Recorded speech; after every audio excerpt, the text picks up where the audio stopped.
our first touchdown round robin. 1 for 5 last week. It was Kyron Williams who found the end zone. Technically a ×2 cash if you played the round robin, because we had a void with Quentin Johnston last week. We also did cash a reduced payout anytime touchdown parlay on DraftKings. Egbuka, that leg would have been saved with the early exit promo. So we talk about it every week when we unveil this. It still continues to be a very solid anytime touchdown parlay play. Just because we are recommending it as our first touchdown round robin does not mean that's the only way to bet it. So with that said, let's take a look at what we've put together for week 7. Yeah, so we got 5 guys. Oops.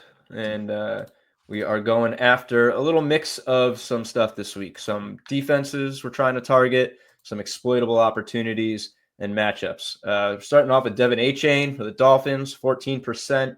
Achane's got 4 touchdowns in the red zone this season, scored in 3 straight. He's obviously their leading rusher, and he has almost as many targets as an RB as Jalen Waddle does as a receiver on this offense. It runs entirely through Achane. Browns actually have the worst red zone defense with an 80% opponent conversion rate to a touchdown, despite having a pretty solid defense all around. Biggest concern here is certainly Tua letting the Dolphins sustain a drive, but Achane has plenty of big playability and could hopefully just break one, and we don't have to worry about Tua holding the ball too much. Next up, Roma Dunze is the only one I could not get a line on at this point.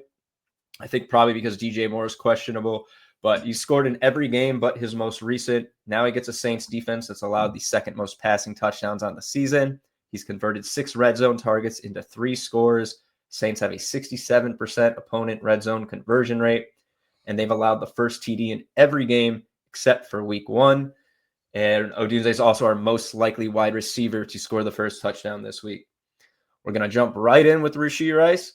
He's our 3rd most likely first scorer for a wide receiver this week. Fully healthy as his absence was not injury related. Gets a Raiders team allowing an average of almost 165 yards per game and 1 touchdown per game to receivers with a 57% red zone conversion rate. Raiders haven't scored first versus a good team yet this season, though they have in a couple of their lesser opponent matchups. That shouldn't really be the case in this one. Next up, 3rd receiver in this is Davante Adams, 10%. Most targeted player in the red zone in the NFL with 13 targets. He's only brought in 2 of those, but they were both touchdowns. Now there's no Puka. He's going to be the clear wide receiver 1. Jags are allowing the 3rd most receiving yards and an average of 1 touchdown per game to wide receivers. Finally, Bill Krosky-Merritt.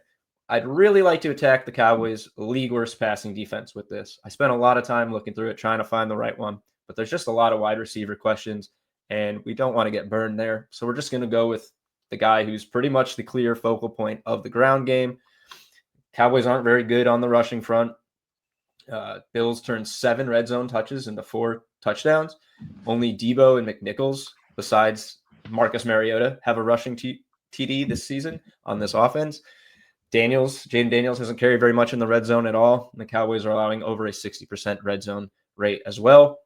All 5 of these guys also get a 35% probability or higher anytime touchdown probability from the model. So again, very solid side play, playing everyone to just get in the end zone first or anytime in this. So yep, play the round robin, ×5, ×4, ×3, ×2.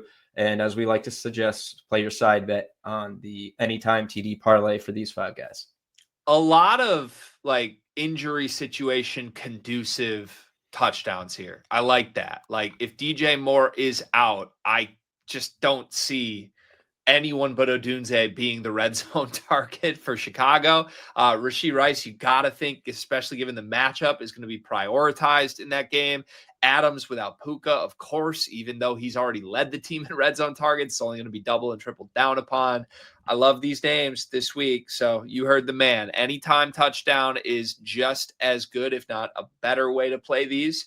It's certainly very fun to put them together in the first touchdown round robin. And dare I say, it's one of the more dangerous words in sports betting. Gamble responsibly, folks. We might be a little bit due with the first touchdown round robin. It's pretty rare that we go like a full month without at least cashing a genuine 2 out of 5 leg. And it's been a while, Dave. So I have a good feeling week 7 might be the breakthrough.